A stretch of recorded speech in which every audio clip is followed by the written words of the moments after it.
Welcome to First Look, Washington Post Live's one-stop shop for news and analysis. I'm Jonathan Capehart, opinion writer for the Washington Post.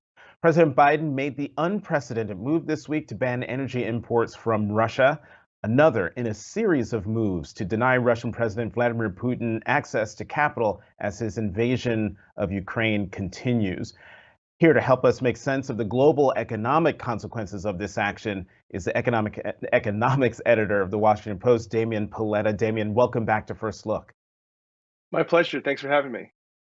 So before we get to the oil and gas ban, let's talk about President Biden's coming announcement today that the United States, the EU, and the G7 countries will move to revoke most favored nation trading status for Russia. That's huge and unprecedented, isn't it? That's right. And actually, the way you set this up is actually really smart because we started the week with the US working with our European allies and the UK and trying to cut off the flow of Russian oil. And now we end the week with the US and our European allies, and actually Japan and Canada as well, stripping away Russia's trade status. And this would make it much easier for the United States to jack up tariffs on imports from Russia. So Russian goods essentially would be much more expensive for American businesses and consumers, and that would essentially price them out of the market. And Russia is not the United States' biggest trading partner; it's not even in the top 10. But still, they rely on U.S. consumers for things like fuel, minerals, machinery, that kind of thing. And by completely cutting off access to U.S. markets for that stuff, it's really going to make it harder for Russia to do business because not only are they losing access to U.S. markets, they're losing access to European markets in Japan and Canada as well. So it's a lot of coordinated action on the economic front this week. Mm-hmm. And I want to talk about the inflationary aspects of that a little bit later. Let's talk about the oil and gas ban. Will they exact any pain on Russia if the Europeans, who get about 40% of their oil from Russia, don't follow suit? That's a great question. I think it's such a small market for the U.S. in terms of what Russia does, but for Europe, it's much more. And I think the Europeans are saying they want to scale back, but they've set these goals for the end of 2022. It's going to be hard to see where they can replace that fuel from. In some areas of Europe, it's up to 80% of their energy comes from Russia. So they're saying they want to cut back. It's hard to imagine they'll be able to completely cut it off, but I know that they feel very strongly about it and they're going to make an effort. And so will the ban on Russian oil and gas have an appreciable impact on oil prices here? What should consumers expect to see in the coming weeks or months?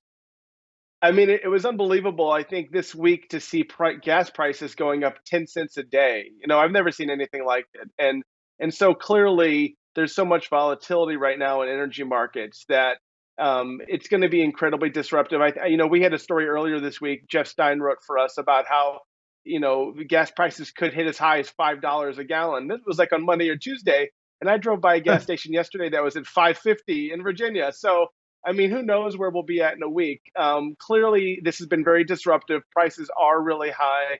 It's going to be hard to see where they're going to get the replacement fuel from, because remember, this oil has to be refined. It's a whole process. You can't just go, get hundreds of thousands of dollars of barrels and replace it immediately. So it's going to be really kind of choppy and messy. Especially, Jonathan, I'm worried about as we get closer to Memorial Day and Americans really start hitting the road again. A lot of people are going to feel the impact of that. And a lot of people, quite frankly, can't absorb those extra costs. It's going to make them change their behavior. Right. That's actually a very good point. Memorial Day, summer, and everything's opening up again. And to your point, the average gasoline price that was announced this morning hit $4.33. I'm sure you know this, Damian, because you're the economics editor of Washington Post. I interviewed Treasury Secretary Janet Yellen yesterday, and she talked about the impact of the sanctions already enacted by U.S. and our European and Asian allies. Here's what she said. I want you to hear what she said about this, and we'll talk about it on the other side. Russia has been effectively shut out of the international financial system, and the war chest that Russia amassed over $600 billion in central bank reserves that I think it hoped to use to cushion any blow to the Russian economy. The actions that we have already taken against Russia's banks and particularly against the Central Bank of Russia, with many of our allies participating in that, has made those reserves all but unusable. So the Russian economy will be devastated as a consequence of what we've already done. But we do consider, continue to consider further steps we can take. And so, Damien, what could those further steps be? Well, obviously, she's right. They've completely economically devastated Russia. The stock market has not been open. Stores are closing left and right. U.S. businesses are pulling out of Russia. So it's just unbelievable, kind of the capital exodus that we've seen. What could they do next? I mean, I really what they could do is they could impose secondary sanctions and penalize countries that do business with Russia. So if they really wanted to take this to the next level, which, quite frankly, could be very economically dangerous, they could go after countries like China that still do business with Russia, and they could try to really, put China in a corner. Now, who knows how China would react and how China would try to retaliate. But if the U.S. really wants to take this to the next step, I think China is the place that we'd have to watch closely. Okay, so you just said the word. Now I'm going to go down the rabbit hole because I'm fascinated by China and China's position here as a result of Russia's invasion of Ukraine. What do you make? Well, has China economically come to or tried to come to Russia's defense or to Russia's rescue now that it has been pretty much effectively walled off from the global economy? Not quite. I think we've all been watching China closely, and the Chinese leader Xi Jinping was kind of careful at first. He did speak to Putin.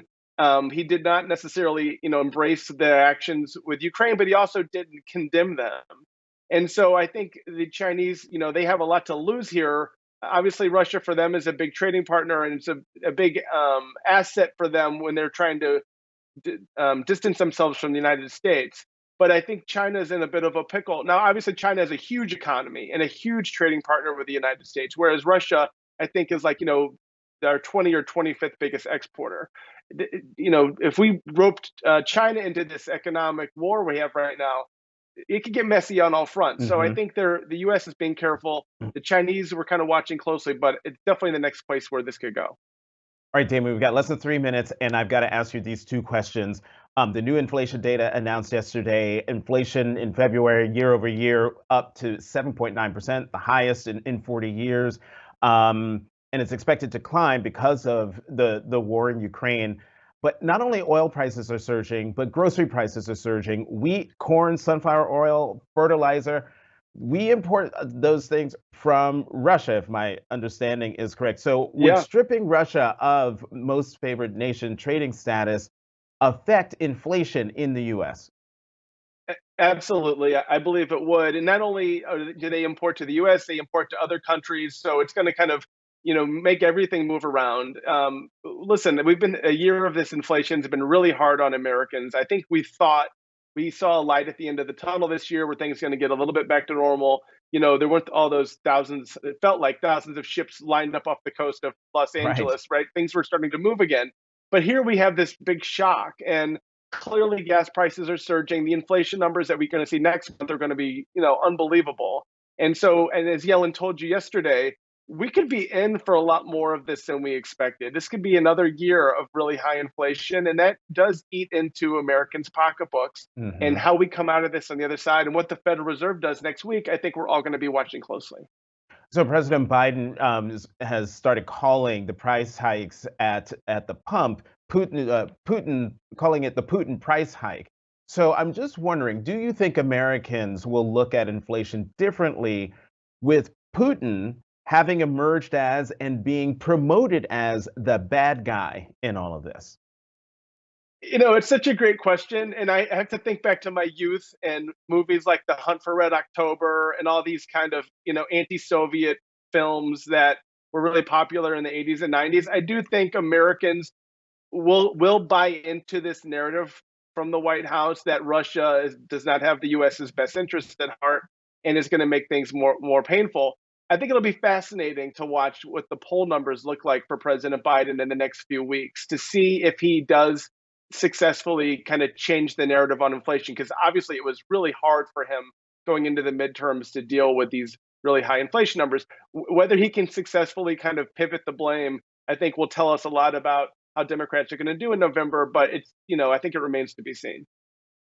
All politicians need a bad guy to focus on. Damian Paletta, economics editor of the Washington Post, thank you very much for coming My back pleasure. to First Look. We're going to keep the conversation going with the Opinions Roundtable in just a moment. Let's go to the opinion side of the Washington Post, where we will find my Washington Post colleagues, Megan McArdle and Eugene Robinson. Megan, Gene, welcome back to First Look. Thanks, Jonathan. Good to be here. So let's jump in right where I left off with Damian on inflation. Megan, do you think Americans are willing to absorb these increased prices if it means that they have Putin as the person to blame for it? Willing? We don't really have a choice. It might not be the right choice of words, right? But you know where I'm going. I think there is going to be political blowback on the Biden administration, if that's the question, because there always is, right? It's not fair. It is what it is. You come in as president and you accept that you are going to be held responsible for every single bad thing that happens during your presidency. And you're also going to get credit for good things that you had nothing to do with, right? And I think you saw this with the Biden administration. A lot of their COVID plan was to come in and take credit for the vaccines that have been developed under the Trump administration, which was kind of a coincidence of fortuitous timing. It didn't work out that way. But, I think that is just the fundamental reality of politics. And so, look, do I think Americans kind of in theory support all of these sanctions on Russia? Yes. Do I think they're going to punish the administration for inflation? Also, yes.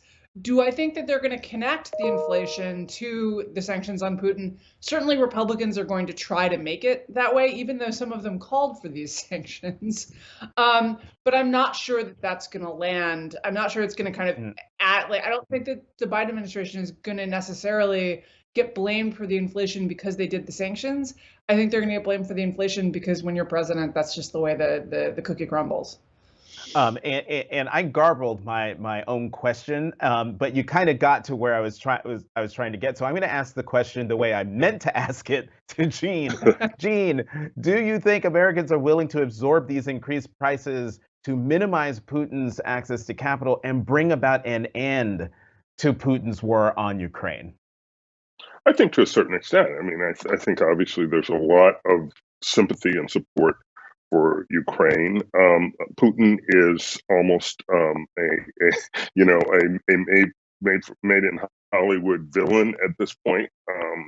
He is, the way he's conducting the war, the way he's conducting himself, and so it's easy for Americans, I think, to say, we must do something. We watch this war unfold on our TV screens every night, and I think there's an urge to do something. And if this is the something that we can do, let's do it.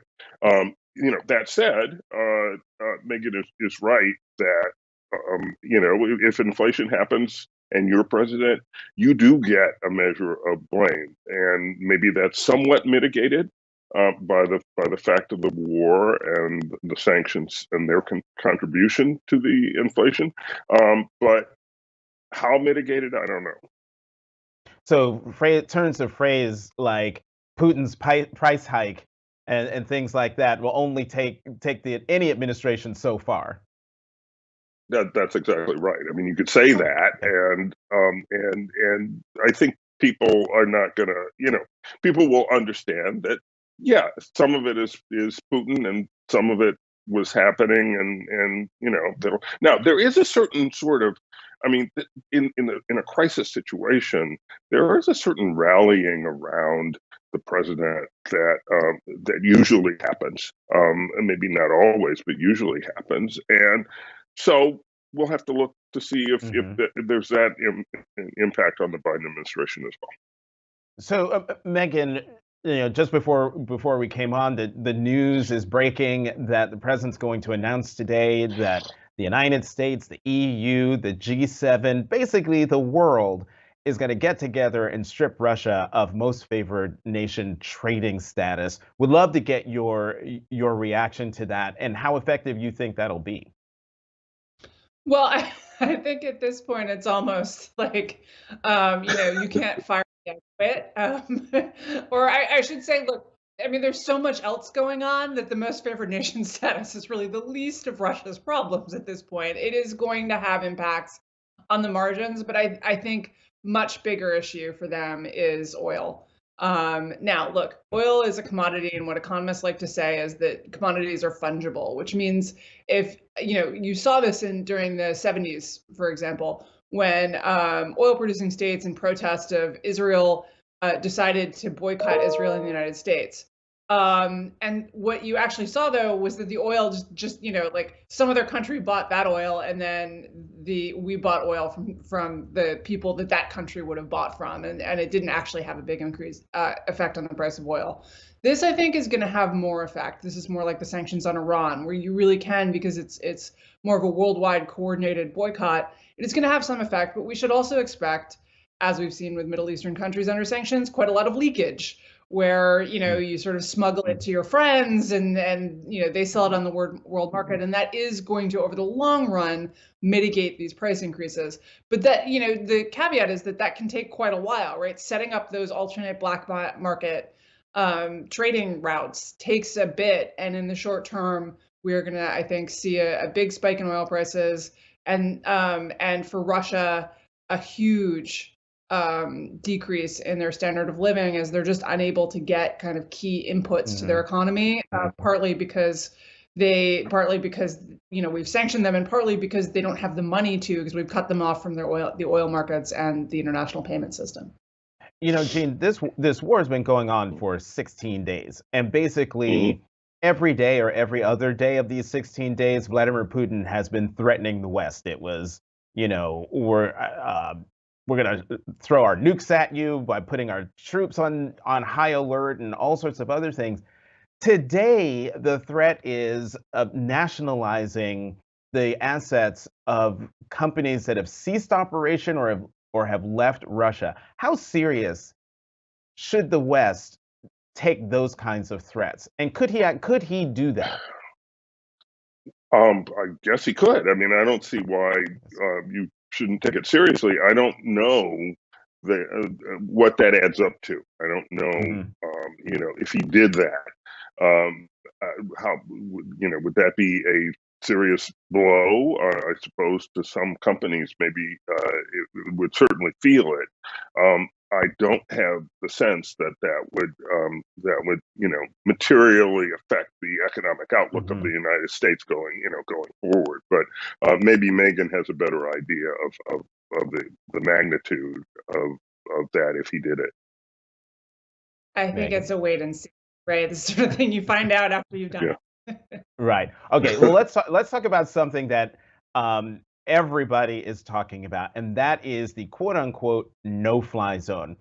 Ukrainian President Zelensky has on a daily basis called on the West to impose a no-fly zone over Ukraine, but President Biden, the Secretary of NATO, just about every European leader and the British have all resisted it, said no, out of concern that doing so would trigger World War III. I would love each of you to give your thoughts on the West's arguments against imposing a no-fly zone over Ukraine. Megan, you go first.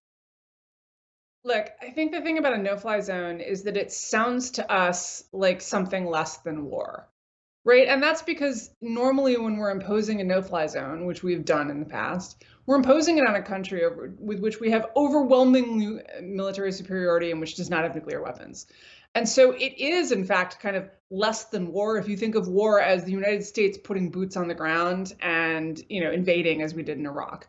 The problem is that this is just not that situation.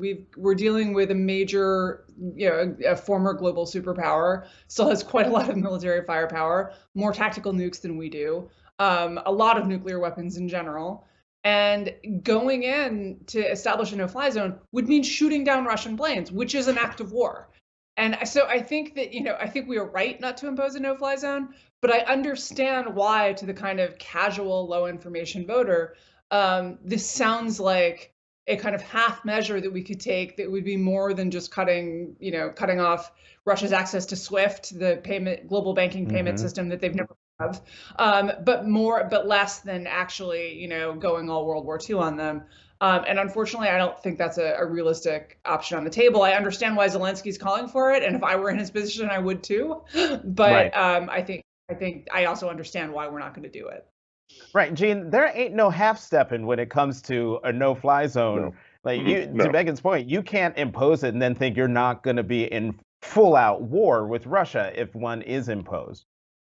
Yeah, and that's why it's not going to happen, and it shouldn't happen, and it can't happen. You can't have war between Russia and the United States, because that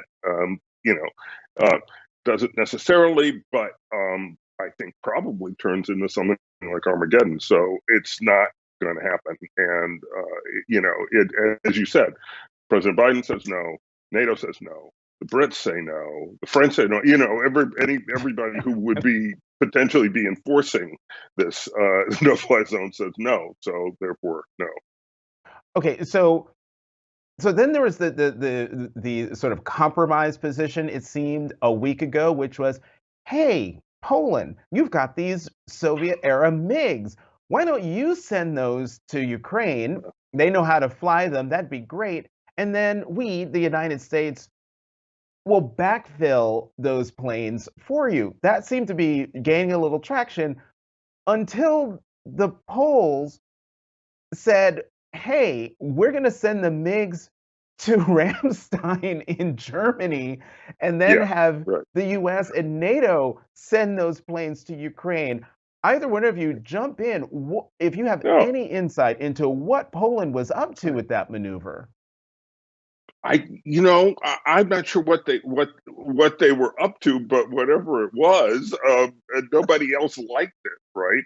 Because if you're going to do this sort of thing, you do it in the middle of the night, and you don't announce it, and you don't announce the route of the weapon. So you try to you just want those planes suddenly to appear in Ukrainian hands without a lot of fingerprints on them, but to announce that here's how we're going to do it, and we're going to do it right now, and it's and by the way, through Germany, that's a non-starter, and so therefore by announcing it that way, they kind of queered the whole deal. I think it ain't happening.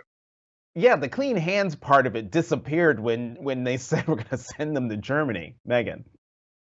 I have no idea what that. I mean, the best I can come up with is the idea that you put NATO's fingerprints more firmly on this, right? I think Poland does have some worry here that they're technically we're going to defend them, but are we actually going to if push comes to shove? And the more they put NATO's fingerprints on it, the more it forces us to actually go in and defend them in the event. And I think but I don't know what the thinking was there. I mean, I don't know that they would have said that this whole deal would have worked anyway. I suspect that part of what kind of shut it down was the back channel understanding that there's the kind of Rumpelstiltskin theory of politics and diplomacy, where if you just find the right word, you can make some big problem go away, right? And if you change what you call it, suddenly this. And I think that there's a little bit of this here. This is just like us giving planes to Ukraine, right? This is not it's not the same thing.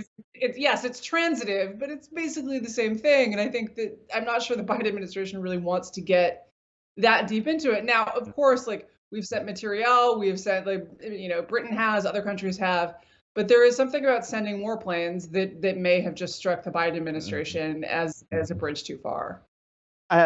Gene, I got to get your thoughts on what seems to be tectonic tectonic shifts in U.S. foreign policy as a result of Russia's invasion of Ukraine. That being the United States sending a delegation to Venezuela, that resulted in the release of, I think, 2 of the Citgo 6. But with the conversation of, I believe, about oil, but then also conversations between the United States potentially and Saudi Arabia, with the potential of having President Biden go to Saudi Arabia, excuse me, all about doing, I guess, adding to the oil supply as a result of sanctions against Russia. What do you make of these changes in U.S. foreign policy? Well,